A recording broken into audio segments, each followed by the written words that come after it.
at the song launch, you spoke about your days, in Eldam Road, and where you said that you used to discuss about your dreams of making movies. I just wanted to, know what were those days like when you were discussing movies then. What kind of a journey were you going on then? What kind of a journey was then? And in terms of cinema as well, what kind of a time it was?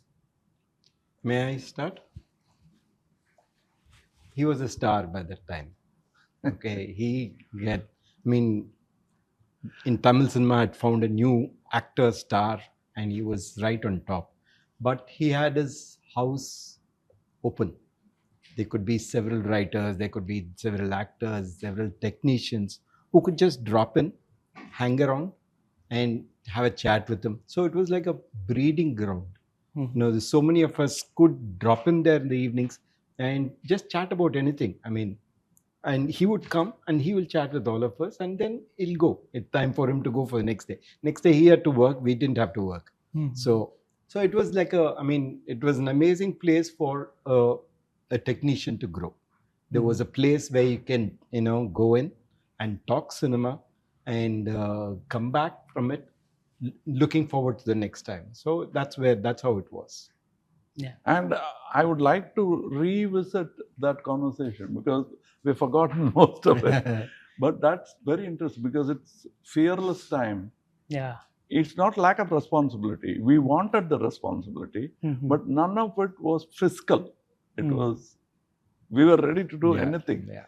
We never thought of money. That is the thing. Also because both of us did not come into movies to somehow make money. We did not come into movie to allay poverty. That gave us that advantage of the security of not doing something in a hurry. In spite of all that, I've done about 150 films which I need not have done. Okay. In spite of that. I'm not counting mine, okay?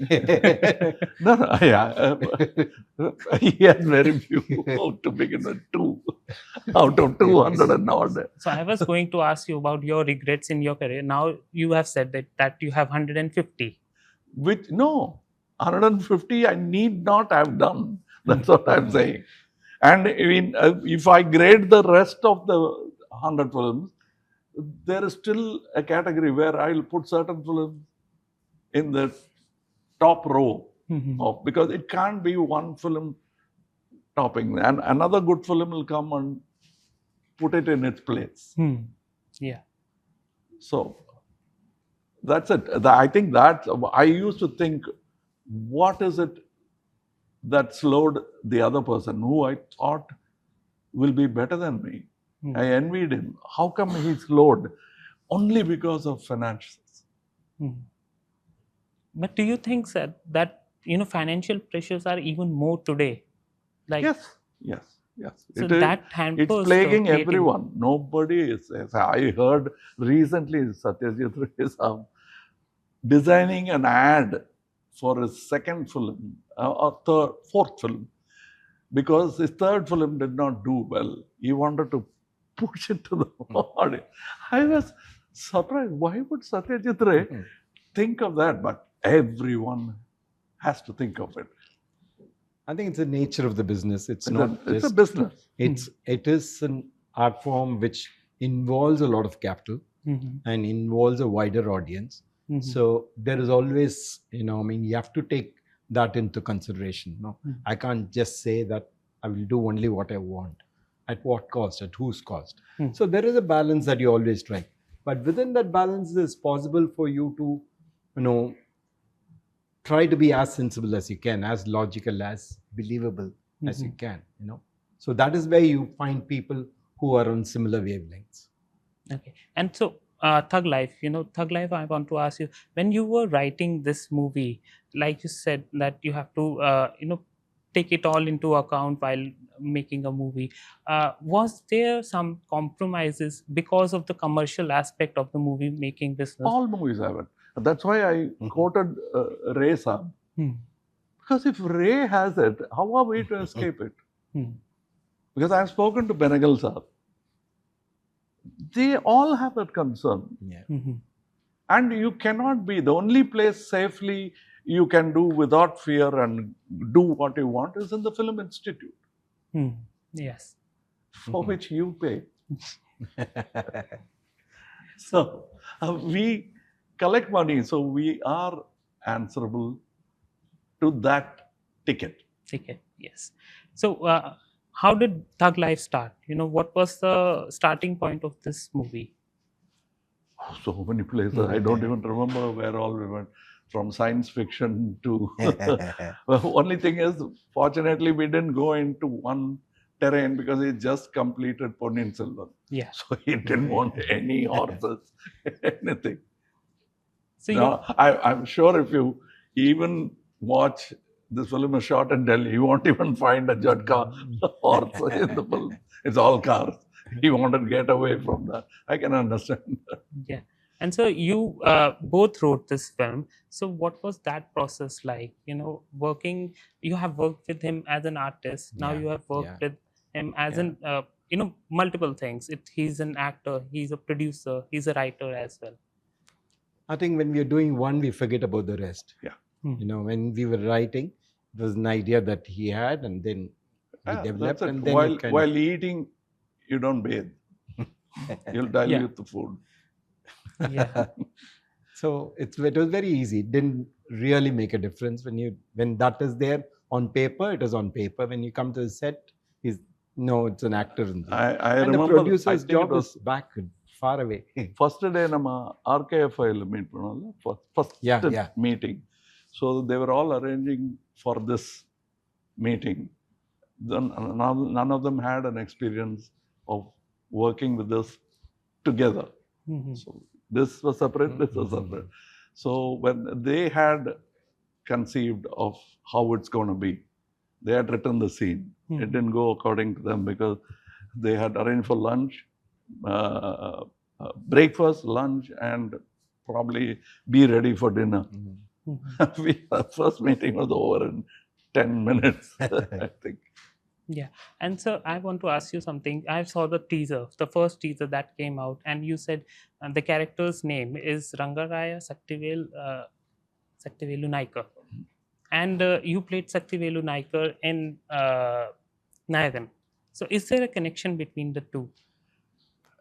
I think we like the name. There is certain amount of sentiment. I don't believe in that luck business, because I truly believe there's nothing called luck for those who deserve it. So that's it. And we can keep talking because I don't want to change the answers because this question's been asked so much. We are trying to improve on the answers. We shouldn't, because then the truth will get diluted. I think we enjoyed making the film, and I wrote a film and he liked the idea. So it is not like I'm writing and how is this? We were not exchanging notes like that. Whenever he had a thing, he let me write a scene. I'll send it. He might use it or he might not use it at all. I think the best place where the actual thing happened was when we sat together on the set, because the script was there, which means we know the blueprint of the whole thing. And then I did something, and there are certain scenes we revisited again as technicians, actors, and for various other reasons. I don't know the technical reasons. But as actor, I readily agreed to go back to it and then call the whatever okay take as the final take. The moment he said, let's try another way, it was not done after lunch. It was done after a day or two, maybe. I don't remember. Yes, Manisha, I have to ask you something. Your films have often, crossed the language barriers. Do you think that, audiences are finally, moving past this divide of North versus South in cinema? Yeah, I think it's always been that way. I think, Chandralekha was a film which was done long back and it went across. It just Now it's become a lot more easier with platforms available, so people are open to it. It's just a question of people getting, you know, comfortable and familiar with the stories and the actors, and it is good that it's expanding. And it will, because we are also, as I said, we are work in progress. We'll catch up with music. Cinema will catch up with music soon and become international, because there's no language required. To understand Ravi Shankar, Mr. George Harrison doesn't need a translator. Yeah. It just comes to him directly. Films will speak that way soon. Yeah. And also one thing that I've the politics in your movies have always been unabashed. It has been there. You have never shied about what you want to speak through the movie. Do you think that this aspect of filmmaking is like lesser today, because people sense a fear as well, like in telling stories of the society? That will always be there. Depends on who's dictating you. Mhm.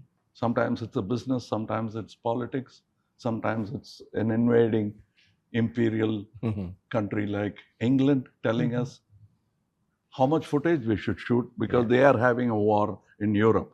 Mhm. So our film's length was reduced and we had to obey that. So we are not comfortable and we are not disobedient. What we do is civil disobedience. Yeah, should find ways. I think sometimes those restrictions makes you think out of the box, come at it differently. I mean, the whole of European cinema has come out of that. In the land of so many restrictions, there have been brilliant filmmakers who have made films. So we can't use it as an excuse.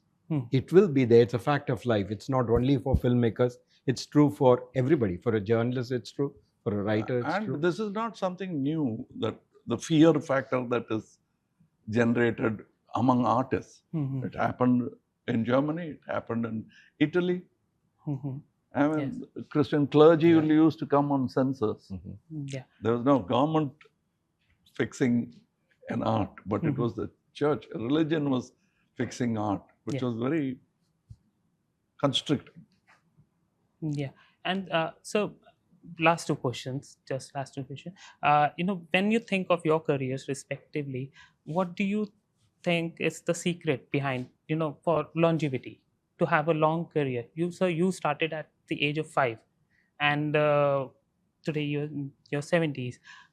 So what is the key to be, to have a long career? It's a question to both of you. And what do you, to add to that, what do you think that the newer generation can learn from both of you? I still feel that I've not yet want to do more. I don't think I've been long enough. But I think it's a combination. It's your thirst, it's your desire, and to an extent, there's a breaks that come at the right time. I mean, I was asked to do Nayakan at a time where I could move from one standard to another. Doors opened, and that sets other doors open. So it happens. It's life. It throws. Sometimes you hit a wrong shot and the ball comes correctly. So it's similarly, sometimes it needs that breaks that happen, and that your desire and your thirst and your, accepting that you can reach higher. I mean, there are so many people who are doing fantastic stuff, and you really admire them and want to reach somewhere close. So all that put together is what keeps you going. Yeah. Your take on that, sir? I think keep your brain active and health, or the body in working condition at least. You don't have to flex like Arnold Schwarzenegger, but keep it in working condition. Everybody knows this secret, but nobody practices it. We have been careless also. We could have done better films. I'm not talking about the health. Everybody dies. A truck could hit you and die. But a film won't kill you. That way we are fortunate. A bad film won't kill you. Yeah. But it'll happen slowly. If you continue making bad film, you'll have to. You still won't be killed. You'll be sent out. Yeah. And Manisha, since your reunion with Kamal sir has happened, when is this other reunion with Rajni sir going to happen? I'm very curious about that. Even I'm curious. I don't know. I mean, you don't plan 2 steps ahead. Things will happen. I think one at a time. You do this, and then you have to have an idea. You have to have a script before you think of the next one.